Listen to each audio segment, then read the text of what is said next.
So మొన్నటి meeting లో కూడా అదే ఆయన ఇంప్రెషన్, భారతీయ జనతా పార్టీ ఇక్కడ వర్గాలుగా విడిపోయింది, వ్యక్తులుగా విడిపోయింది. పార్టీ అంటే పాత వాళ్ళు, కొత్త వాళ్ళు, ఈ వర్గం, ఆ వర్గం, ఆర్ఎస్ఎస్ నుంచి వచ్చిన వాళ్ళు, 2017 తర్వాత వచ్చిన వాళ్ళు, 2019 తర్వాత వచ్చిన వాళ్ళు, 2023 తర్వాత వచ్చిన వాళ్ళు, కొత్త వాళ్ళు, పాత వాళ్ళు, ఇట్లా చాలా రకాలుగా విడిపోయిన పరిస్థితి. పాత వాళ్ళు కొత్త వాళ్ళని ఇవ్వండి ఎవరు అంటారు, కొత్తగా బీజేపీలోకి వస్తే ఎవరిని సహించరు అని వాళ్ళని వెలగొట్టేంత వరకు చేస్తారు. గెలిచినా ఓడినా మేమే ఉండాలి, ఇంకా కొత్త వాళ్ళు ఉండకూడదు అనేది ఒకటి. పాత వాళ్ళ ఆర్గ్యుమెంట్ ఏంటంటే 2023 ఎలక్షన్లో బీఫామ్లు 91 బీఫామ్లు కొత్త వాళ్ళకి ఇచ్చాం, ఏమైంది, ఎంతమంది గెలిచారు, గెలవలే కదా. ఆ 91 కొత్త వాళ్ళకి ఇచ్చే బదులు మొదటి నుంచి పార్టీలో ఉన్న వాళ్ళకి ఇస్తే కనీసం వాళ్ళకి కొన్ని ఓట్లు వచ్చేవి కదా, పెద్దగా ఓట్లు రాలే కదా, 14% వచ్చింది కదా అనేవాళ్ళు ఉన్నారు.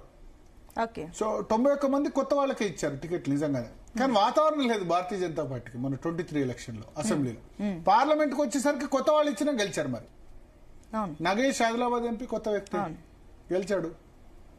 అరవింద్ 2017 లో జాయిన్ అయినారు, నిజామాబాద్ గెలిచాడు.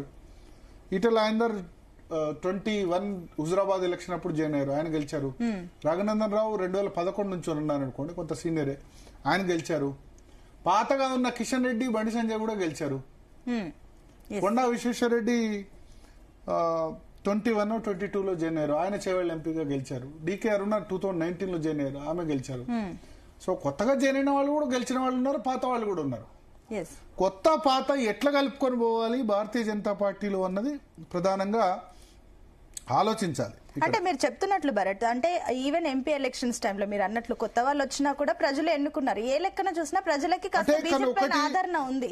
కానీ మొన్న ఈ వార్డు మెంబర్ పంచాయతీ, గ్రామ పంచాయతీలో కూడా అంత కొంత గ్రాఫ్ పెంచుకుంది బీజేపీ. కానీ నాయకుల్లో మధ్య సమన్వయ లోపం సరిపోద్దా మీరు చెప్పండి, పెంచుకుందంటే 250 సర్పంచ్ సీట్ల నుంచి 500 సీట్లు వచ్చాయి. ఎంత 8%, 9%. మొత్తం సర్పంచ్ స్థానాల్లో 6%, 7% వచ్చింది.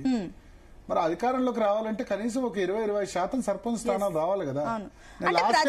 లాస్ట్ టైం ఒక వీడియో చెప్పాను, పార్టీ కింద నుంచి రావాలి, పైనుంచి కాదు. ముందు ఎమ్మెల్యేలు, ఎంపీలు గెలిచి కాదు అధికారంలోకి రావాల్సింది, గ్రాస్ రూట్ లెవెల్ నుంచి రావాలి. కర్ణాటకలో గ్రాస్ రూట్ లెవెల్ నుంచి వచ్చింది కదా. సరే పైనుంచి వస్తే నిలవదు ఎంతో కాలం. మేము డైరెక్ట్ గా ఎంపీ పోటీ చేస్తాం, ఎమ్మెల్యే పోటీ చేస్తాం, మాకు సర్పంచ్లు వద్దు, ఎంపీటీసీలు, జెడ్పీటీసీలు వద్దంటే ఈ పార్టీ నమ్ముకొని 20-30 సంవత్సరాలుగా కార్యకర్తలు ఉన్నారు కదా, వాళ్ళ పరిస్థితి ఏంది? నేను గతంలో కార్యకర్తల గురించి చెప్పిన వీడియో వైరల్ అయింది. నేను నా కోపం, బాధ బీజేపీ కార్యకర్తలు చూసి చెప్పాను నేను. ఎందుకంటే నిస్వార్థంగా ఉన్నది అంతో ఎంతో బీజేపీ కార్యకర్త. ఇవాళ కార్యకర్తలు, అన్ని పార్టీల కార్యకర్తలు కూడా పొల్యూట్ అయిపోయినారు. పదవి నాకేం వస్తుంది, డబ్బు నాకేం వస్తుంది అని పొల్యూట్ అయిపోయినారు. బీరు, బిర్యానీ, చికెన్, మటన్ ఉంటేనే నువ్వు 5 సంవత్సరాలు చేసినా ఎలక్షన్ టైంలో వాళ్ళని పోయి బుజ్జగిచ్చాలి. కానీ బీజేపీ కార్యకర్తలకు అది అవసరం లే. సమయం మీద డైరెక్ట్ గా వెళ్లి వాళ్ళ పార్టీని గెలిపించుకునేందు కోసం వాళ్లే సొంతంగా చద్దన్నం కట్టుకుని పనిచేసే వాళ్ళు చాలా మంది ఉన్నారు. బికాస్ సిద్ధాంతం, ఐడియాలజీ గొప్పతనం అది. దేశం కోసం, ధర్మం కోసం ఏమైనా చేస్తారు వాళ్ళు. ఆ ఐడియాలజీ ఉంది కాబట్టి అసలు బీజేపీ రాష్ట్రంలో ఇన్ని సంవత్సరాలు అధికారంలో రాకుండా కంటిన్యూ అవుతున్నారు కదా. దుబ్బాక గెలిచింది కార్యకర్తల వల్ల కాదా, హుజురాబాద్ గెలిచింది కార్యకర్తల వల్ల కాదా, తర్వాత మొన్న 8 ఎంపీలు గెలిచింది కార్యకర్తల వల్ల కాదా. సో ఊపు ఉన్నప్పుడు ఖచ్చితంగా వస్తారు. ప్రాబ్లం నాయకుల్లో ఉంది. పెద్ద పెద్ద నాయకులు ఉన్నారు. మళ్ళీ ఈ నాయకుల మధ్య విభేదాల గురించి దీనిలో హైకమాండ్ తప్పు లేదని కూడా కాదు, హైకమాండ్ తప్పు కూడా ఉంది. హైకమాండ్ తప్పు ఉంది, నాయకత్వం కూడా తప్పు ఉంది. బేసిక్ ఏంటంటే మొన్న సర్పంచ్ ఎన్నికల్లో ఇంకా ఎఫర్ట్ పెట్టుంటే రాష్ట్ర నాయకత్వము, జాతీయ నాయకత్వం నుంచైనా చెప్పాలి, మీరు ఖచ్చితంగా ఈ సర్పంచ్ ఎన్నికలు సీరియస్ గా తీసుకోండి, ఎంపీటీసీ, జెడ్పీటీసీ సీరియస్ గా తీసుకోండి అని చెప్పి. ఇప్పుడు 500-600 మంది సర్పంచ్ అయినారు. 500-600 బదులు 2000 మంది సర్పంచ్లు అయితే వేరే విధంగా ఉంటుంది కదా. ఎందుకు కావద్దు 2000 మంది భారతీయ జనతా పార్టీ సర్పంచ్లు? టీఆర్ఎస్ పార్టీ పెట్టిన 6 నెలల్లో నిజామాబాద్ జడ్పీ చైర్మన్ గెలిచారు. మీ సొంత జిల్లానే నిజామాబాద్. 6 నెలల్లో నిజామాబాద్ జడ్పీ చైర్మన్ టీఆర్ఎస్ గెలిచింది. మరి భారతీయ జనతా పార్టీ ఎన్ని సంవత్సరాల తర్వాత ఒక జడ్పీ చైర్మన్ గెలుస్తుంది? సొంతంగా గెలవగలదా ఒక జడ్పీ చైర్మన్? చూద్దాం. ఇప్పుడు నిర్మలో, ఆదిలాబాద్, నిజామాబాద్ అవకాశం ఉంది అని అంటున్నారు కొంచెం. బట్ ఇన్నేళ్ళు అయింది కదా, ఒక్క జడ్పీ చైర్మన్ అయినా సొంతంగా గెలవగలిందా? ఎందుకు ప్రాబ్లం ఎక్కడుంది?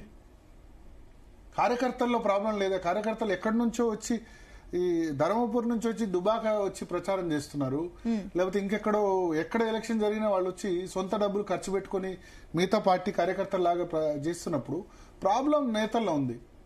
ఓకే, అంటే ఇక్కడ ఇప్పుడు నరేంద్ర మోడీ కూడా వాళ్ళకు కూడా ఆవేదన ఇదే. ఎందుకు భారతీయ జనతా పార్టీ ఇప్పుడు 8 సీట్లు వచ్చాయి, పార్లమెంట్ సీట్లు వచ్చాయి. ఈ 2 సంవత్సరాల్లో ఎంతమంది జాయిన్ అయ్యారు? గ్రాస్ రూట్ లెవెల్లో జాయిన్ కావాలి కదా. కేంద్రంలో అధికారులు ఉంది కదా, రాష్ట్రంలో అధికారులు, కేంద్రం నుంచి కూడా చాలా ఫండ్స్ వస్తాయి. నరేగా ఇప్పుడు దాని పేరు మారుస్తున్నారు, జాతీయ గ్రామీణ ఉపాధి హామీ పథకం. పంచాయతీలకు డైరెక్ట్ గా ట్రాన్స్ఫర్ అవుతాయి. పంచాయతీలకు వచ్చే ఫండ్స్ కేంద్ర ప్రభుత్వం కదా, దమ్మిడి కూడా రూపాయి కూడా రాష్ట్ర ప్రభుత్వం ఇవ్వదు. ట్రాక్టర్లకు ఇచ్చే, వ్యవసాయ ట్రాక్టర్లకు ఇచ్చే సబ్సిడీ కేంద్ర ప్రభుత్వం ఇస్తుంది. తర్వాత ముద్రా లోన్స్, చిన్న వ్యాపారులకు లోన్స్ కేంద్ర ప్రభుత్వం ఇస్తుంది. మరి కేంద్రంలో అధికారులు ఉన్నప్పుడు 8 మంది ఎంపీలు గెలిచినప్పుడు అట్రాక్ట్ చేసి పార్టీలో చేర్చుకోవచ్చు కదా. ఆ దిశగా ఎవరు ప్రయత్నం చేయలేదు. ఎంపీలు ప్రయత్నం చేసినా వేరే వాళ్ళు చేయలేదు. దీనికి ఒకళ్ళు తప్పు అని నిందించుకుంటే కాదు, కలెక్టివ్ గా కూర్చోవాలి. వాళ్ళు ఏంటంటే మేము అధికారంలోకి రావాలి, ఇక్కడ బలంగా చాలా గొప్ప లీడర్స్ ఉన్నారు భారతీయ జనతా పార్టీలో. లీడర్స్ లేక కాదు. ఇప్పుడు నేను చెప్తున్నా, రేవంత్ రెడ్డి పొజిషన్ లో ఒక కర్ణాటక ఎలక్షన్ ముందు వరకు రేవంత్ రెడ్డి పొజిషన్ లో బండి సంజయో, ఈటల రాజేందరో, కిషన్ రెడ్డో ఎవరో ఒకళ్ళు ఉండేవాళ్ళు, ధర్మపురి అరవిందో ఎవరో ఒకళ్ళు ఉండేవాళ్ళు. రేవంత్ రెడ్డి కాకుండా ఈ 4 5 ఎవరో ఒకళ్ళు సీఎం అయ్యేవాళ్ళు. బండి సంజయ్ అధ్యక్షుడు ఉన్నప్పుడు మామూలు గెలుపులు గెలిచారా? దుబ్బాక గెలిచింది, హుజూరాబాద్ గెలిచింది, జిహెచ్ఎంసీలో 4 సీట్ల నుంచి 48 సీట్లకు వచ్చింది. ఈటల రాజేందర్ సామాన్యమైన నాయకుడా? చెప్పండి. హుజూరాబాద్ లో కేసీఆర్ ఎదిరించి 25,000 ఓట్ల మెజార్టీతో ఆ ఓటుకు 6,000 పంచినా గెలిచాడంటే మామూలు వ్యక్తి? ముదిరాజ్ సామాజిక వర్గం రాష్ట్రంలో సింగిల్ హైయెస్ట్ క్యాస్ట్. 11-12% ఉంటారు. మొన్న జరిగిన సమగ్ర కుటుంబ సర్వేలో 26 లక్షల మంది ముదిరాజులు ఉన్నారని లెక్క తేలింది. ఆ కుల బలం ఉంది. ఆయన భార్య రెడ్డి. రాష్ట్రంలో ఏ వ్యక్తినైనా సొంతంగా ఆయన పేరు పెట్టి పలకరించే అది ఉంది. బండి సంజయ్ లాంటి లీడర్ ఉన్నాడు, ఈటల రాజేందర్ లాంటి లీడర్ ఉన్నాడు, ధర్మపురి అరవింద్ లాంటి అగ్రెసివ్ హిందూ లీడర్ ఉన్నాడు పార్టీలో, రఘునందన్ రావు లాంటి వాగ్దాటి కలిగిన నేత ఉన్నారు, డీకే అరుణ లాంటి ఏమంటారు జయజమ్మ ఉంది. ఇంతమంది లీడర్స్ మీరు చెప్పండి. కాంగ్రెస్ పార్టీకి లేకపోతే బీఆర్ఎస్ లో ఇంతమంది లీడర్లు ఉన్నారా? కేసీఆర్ లేకపోతే కేసీఆర్ కుటుంబ సభ్యులే. వీళ్ళందరూ కలిపి పనిచేస్తే ఎందుకు రాదు భారతీయ జనతా పార్టీ? కొండా విశ్వేశ్వరరెడ్డి ఇంటలెక్చువల్. ఇప్పుడున్న ఎంపీలు అందరూ కొండా విశ్వేశ్వరరెడ్డి ఈజ్ ఇంటలెక్చువల్. ఆయన కోతులు పట్టేందుకోసం కొత్త పరికరం తయారు చేశాడు.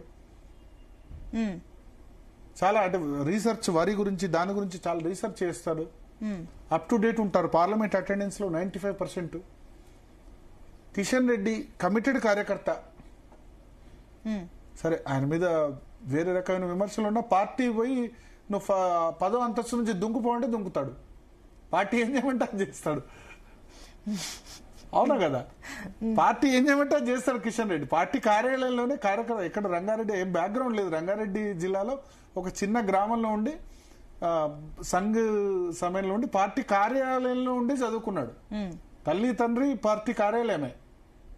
అటువంటి వ్యక్తి శాసనసభ్యుడైనాడు, ఎంపీ అయినాడు. సో కిషన్ రెడ్డిని హైకమాండ్ ఎందుకు లైక్ చేస్తాడంటే పార్టీ ఏం చేయమంటే అది చేస్తాడు.